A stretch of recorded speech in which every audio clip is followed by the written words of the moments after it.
Blessée et affaiblie au sortir de la guerre froide, la Russie fait aujourd'hui son grand retour sur la scène internationale.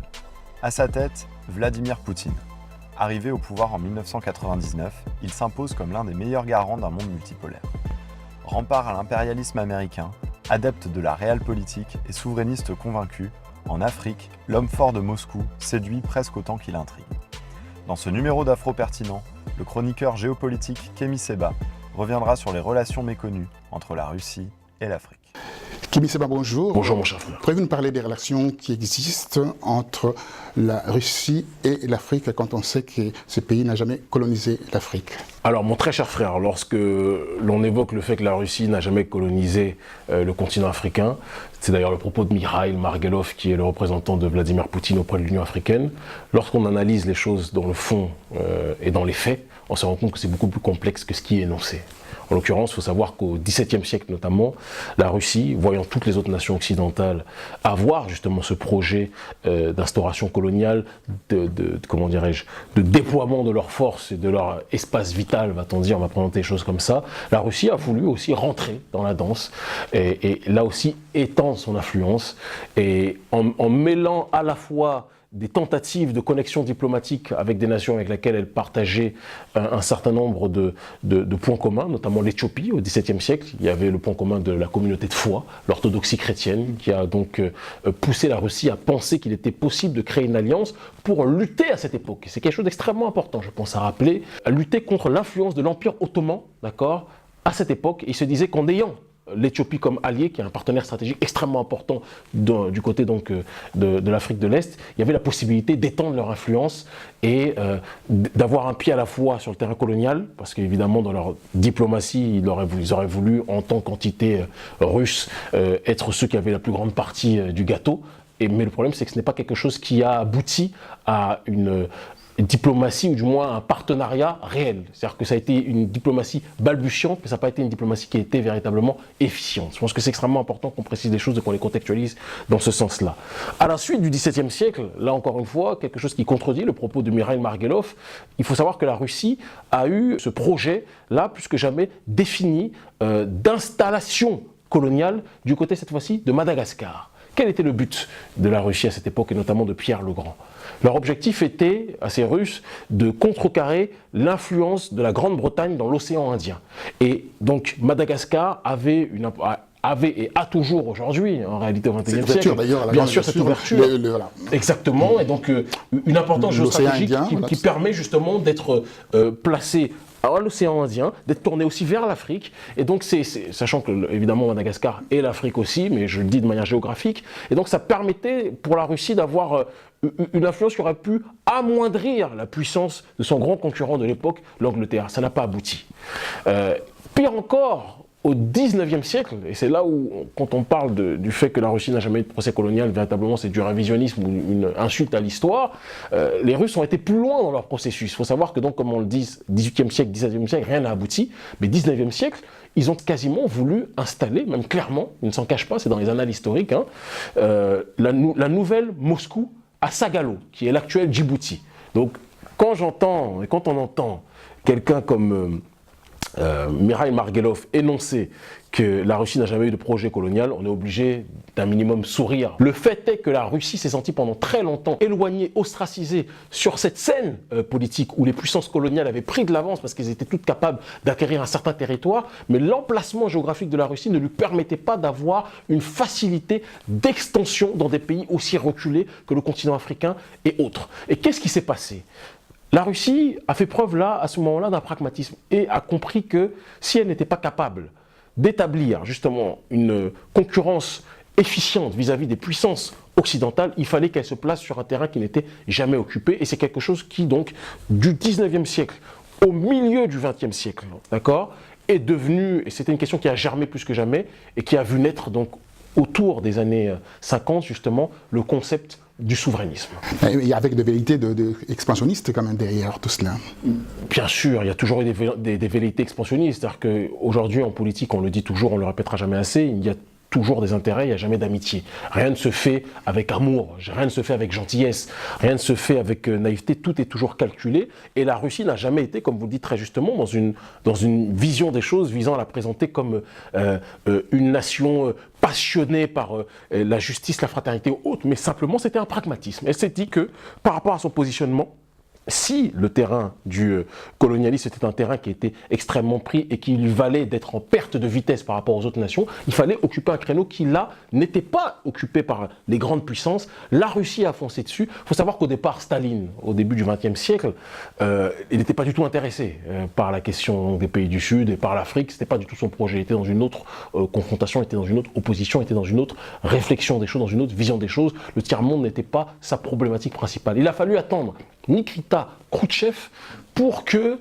le rapport diplomatique de la Russie au tiers-monde et à l'Afrique prenne une autre intensité. Et rapport militaire aussi d'ailleurs. Bien sûr, évidemment, sachant que l'un ne va pas sans l'autre, puisque dans la projection russe, évidemment, toute démarche diplomatique va de pair avec une démarche militaire aussi, et va de pair aussi avec une démarche commerciale et économique, c'est évident.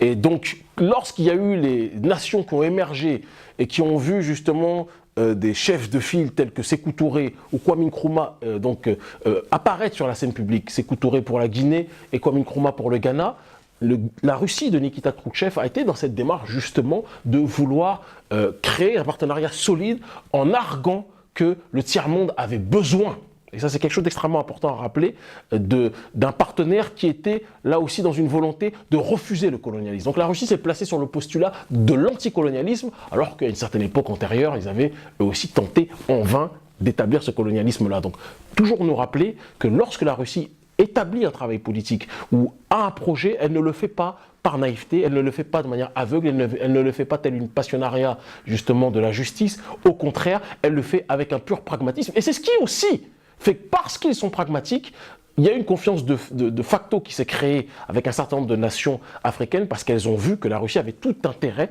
à tenir ce rôle justement de figure de l'anticolonialisme et de garant de cet anticolonialisme-là, parce que il en résultait de sa toute-puissance sur le terrain justement de ce concept de souverainisme qu'on essaye d'évoquer depuis un certain temps. Alors on peut imaginer que donc c'est la Russie qui a amorcé en fait ces facteurs de décolonisation de l'Afrique. Alors amorcé peut-être pas, mais accompagné sérieusement, certainement. Il faut savoir qu'en dehors des années 50 avec donc les Kwame Nkrumah et Sékou Touré, il y a eu même dans les périodes qui ont suivi les premières indépendances un accompagnement viscéral de la Russie vis-à-vis par exemple de nations comme l'Angola, de nations comme le Mozambique, l'Afrique du Sud, notamment l'ANC a reçu un soutien là aussi, le MPLA a reçu un soutien, le Frélimo a reçu un soutien aussi. Donc c'est véritablement la preuve que la Russie avait une compréhension que le monde était en train de changer et que sur ce terrain-là, il fallait qu'elle puisse plus que jamais jouer ce rôle de garante, d'accord, d'un monde libre. Elle avait en face d'elle l'Amérique. Il faut toujours aussi préciser cela parce que dans cette guerre froide, c'est toujours quelque chose qui a joué. Elle avait en face d'elle une Amérique qui, elle aussi, bénéficiait du fait qu'elle n'avait pas à proprement parler, puisque c'est une nation beaucoup plus jeune, un passif coloniale, d'accord. Donc l'Amérique, elle aussi, se présentait en nation anticolonialiste. On se rendra compte avec le temps et avec l'évolution de la géopolitique qu'elle était tout sauf anticolonialiste et qu'elle a participé à l'assassinat des États-Unis, là je parle, de la nation américaine. Elle a participé à l'assassinat d'un certain nombre de leaders politiques, Lumumba, notamment Lumumba, comme un certain nombre de gens le savent aujourd'hui. Donc voilà un petit peu pour cette première phase. En 1989, un événement sans précédent s'est produit. Le mur de Berlin tombe. Quelles sont les conséquences réelles en Afrique ? Plus que jamais, l'effondrement du mur de Berlin change tout, change la donne sur le terrain géopolitique plus que jamais et voit la Russie perdre son influence.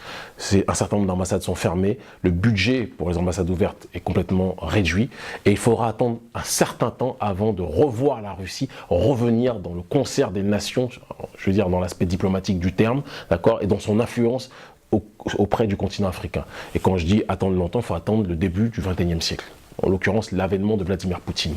Vladimir Poutine, membre du KGB et politicien studieux, concis et précis dans tout ce qu'il fait. Méticuleux, décide au départ de ne pas s'aventurer dans un certain nombre de sorties hasardeuses politiques ou diplomatiques. Et donc, il décide d'accompagner toute mission des Nations Unies, de la communauté internationale, au départ sur le continent africain. Il faudra attendre un certain temps après avoir observé réellement la complexité de la vie politique africaine, il décide d'envoyer un signal fort en termes d'indépendance, en envoyant donc une enveloppe de 2 millions de dollars par le biais de son représentant Mikhail Margelov auprès de l'Union africaine, 2 millions de dollars pour que l'Union africaine prenne cette donation comme un message visant à s'autofinancer. Vladimir Poutine leur accompagne cette donation d'un message en disant il faut cesser les grands financements extérieurs et commencer à vous financer vous autres de l'intérieur. Vous avez les possibilités de le faire. Nous mettons une somme modique, certes de 2 millions de dollars, mais si chaque nation met une somme modique plus une autre somme modique donnera quelque chose, il faut que vous vous autodéterminiez et que vous n'acceptiez pas que les États-Unis ou la Russie ou d'autres nations soient celles qui vous disent ce que vous avez à faire. Très fort symboliquement, parce que ça n'a malheureusement pas été suivi. On le voit plus que jamais encore aujourd'hui. Et après cette période-là, Vladimir Poutine, donc, comprenant plus que jamais qu'il y a un créneau qui est libre sur le continent africain et dans le monde, qui a été abandonné depuis l'effondrement du mur de Berlin, Vladimir Poutine voit dans le concept du souverainisme la juste conclusion logique de l'anticolonialisme d'antan de Nikita Khrouchtchev. Et donc il décide, face à un monde qui n'est plus multipolaire mais monopolaire, puisque c'est l'occidentalisation, le mondialisme plus que jamais qui fait sa loi, Vladimir Poutine se place en champion du monde multipolaire et donc vend cette vision des choses. Quand je dis vend cette vision, c'est qu'il la prolonge, il la propose, il la propage un peu partout sur le continent africain et aux quatre coins du monde, d'accord.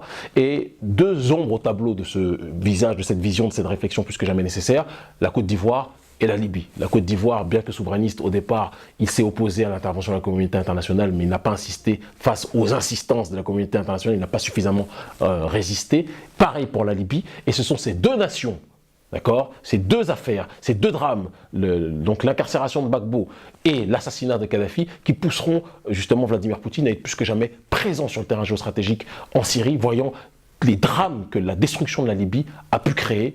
Il a décidé, vu aussi les intérêts géopolitiques qu'il avait en Syrie, d'être plus que jamais présent, tout comme la Chine et d'autres nations, aux côtés de Bachar al-Assad. Et donc aujourd'hui, le message de Vladimir Poutine vis-à-vis du continent africain est le suivant.